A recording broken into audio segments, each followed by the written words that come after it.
Si le président Biya est réélu, ce qui est fort possible, en octobre prochain, et il vous appelle et vous dit, professeur Bayebek, je vous ai suivi pendant des mois à la télé, j'ai besoin de vous comme ministre de la Santé publique. Accepteriez-vous? Je vais te répondre très sec. Hein. Moi, je vais lui poser des conditions. Lesquelles? Les conditions, c'est que si c'est pour entourer ça, le principe, c'est que j'amène votre gouvernement, vos hommes à changer. J'apporte un autre modèle. Occupe une position, première chose, une position qui permet de faire changer la malgouvernance en bonne gouvernance. Si c'est ça, je suis d'accord. Mais moi, je ne suis pas à la recherche d'un poste. Non. Moi, j'ai déjà des choses que je vais faire, des projets que je vais doper, multiplier, hypertrophier. Après, si je ne suis pas président. D'accord. Aussi, je suis même sans poste politique. Si je ne suis pas en politique, c'est que des sacerdotes, mes projets personnels prospèrent. D'accord. On va vous laisser. Tu comprends? Oui. Donc, je ne suis pas un politicien qui cherche une opportunité, non. Ni pour sa gloire. Vous n'avez pas du trampotisme. Oui et non. Je ne suis pas là. D'accord. Je n'accède à un gouvernement lorsque si je ne suis pas élu que si mon apport est significativement pour faire changer le système, la malgouvernance. Recevez mes salutations de là où vous trouvez les amis. Bienvenue sur la page des films. Mais si tu es nouveau, tu connais, abonne-toi, like et partage la vidéo. Les amis, vous avez écouté le professeur Jean Bayebek. On a affaire là avec une personne, un politicien qui n'a pas faim. On a affaire là avec une personne, un politicien qui a ses traces visibles que tu peux aller seulement sur Internet, tu tapes là. Ça ressort tout de lui. On a affaire là avec une personne véridique, avec une personne qui n'aime pas le faux, qui n'a pas la langue de bois, le professeur Jean Bayebek. Le père là a couronné le débat politique durant tous ces 7 dernières années-ci. Le père là était à la une. Le père là est à la une. Ah oui, depuis 2018, le père là est resté constant. Ah oui. Il n'est pas là parce qu'il veut un poste. Vous pensez que le père si là, je peux mettre ma main dans le feu, qu'on a déjà proposé des postes, des grands postes au RPC, même les postes des ministres, même les postes des ministres. Je peux mettre ma main dans le feu, qu'on a déjà proposé les grands postes à ce RPC. Même les postes des ministres, je peux mettre ma main dans le feu. Vous savez les amis, quand tu es fier de ce que tu es, quand tu n'as pas faim, quand tu es sûr de toi, il y a des choses, il y a certaines tentations que tu ne peux pas adhérer. Il y a des choses que tu ne peux pas, en fait, que quand on vient même te proposer comme ça, tu regardes, tu ris. Ah oui. S'il fallait décorer un homme politique,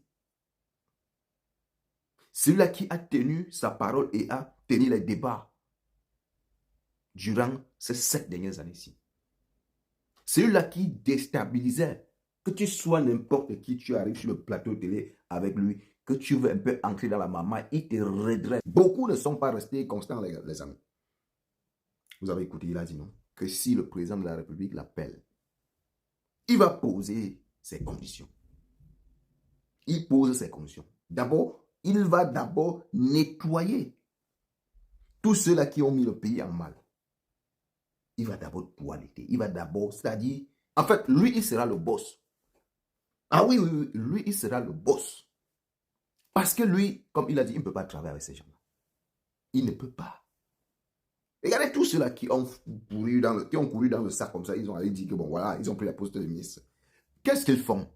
De vous à moi, en tant que Camerounais, qu'est-ce qu'ils font? Qu'est-ce qu'ils ont changé? Ont-ils changé quelque chose depuis qu'ils sont ministres? Non. Ils n'ont rien changé. Et quand vous écoutez le professeur Jean Bayebek, d'abord, il a ses projets personnels qui n'ont rien à voir même avec vos histoires de la politique. Il est accompli dans sa profession. Il est accompli dans sa famille. Et c'est d'ailleurs l'une de ses fiertés. Un papa qui a accompli son devoir de père dans sa famille. C'est de ça qu'il s'agit. Alors les amis, voilà pour moi ce qu'on appelle un politicien. Pas celui-là qui doit souhaiter d'avoir juste un poste de ministre, directeur général, etc. Quand tu as affaire avec une personne qui a faim, mon frère, tu n'es pas toi-même en sécurité. Non, tu dois les éviter. On les voit, regardez la majorité de ces opposants-là. Regardez un pays comme le Cameroun. On a plus de 300 partis politiques. 300 partis politiques. Mais si on veut mettre le CV au sol, vous allez voir que 90% de ces opposants-là, non. C'est compliqué. Ils n'ont pas de CV propre. Ils n'ont pas de CV propre. Beaucoup sont entrés là-bas parce qu'ils cherchaient des postes. Parce qu'ils ont faim. Et c'est d'ailleurs pourquoi vous verrez que malgré que ça dit, avec l'âge du président, tout est en train de rien n'est assuré. Vous voyez qu'ils sont toujours scotchés. Donc, d'autres sont là scotchés, d'autres sont là, ils veulent jouer dedans, ils veulent jouer dehors. Donc, ça dit un pied dedans, un pied dehors. Ça dit, ils veulent faire le Jacques. Donc, si ça reste, oui, je reste dans ma position habituelle. Mais si ça glisse, oui. Donc, ça dit, ils jouent au moitié, quoi. Ils jouent au moitié. C'est de ça qu'il s'agit. Mais quand tu as fait avec une personne qui est toi, qui a fait, qui a prouvé, on a vu, qui ne demande rien, qui ne veut même pas être ministre, parce qu'il faut le rappeler que c'est juste parce que si le président, le pays t'appelle, non, tu es obligé d'accepter, parce que c'est le pays qu'il s'agit. Mais on peut pas aussi quand même accepter, simplement comme ça. On doit poser les conditions. C'est selon le job que tu dois abattre.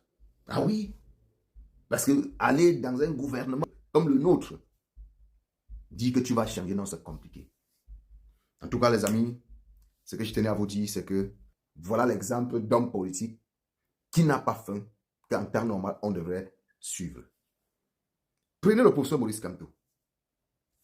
À son âge, il va encore faire quoi avec les milliards? Un quinquennat lui suffit. Ça lui suffit. Est-ce qu'il a faim? Est-ce qu'il y a encore des enfants qui disent qu'il faut que je nourrisse? Est-ce qu'il a encore besoin de dire qu'il faut que je me construise? Tout ça, non, ce n'est pas son truc là-bas. Les amis, partagez la vidéo et pour les nouveaux, vous savez très bien, abonnez-vous.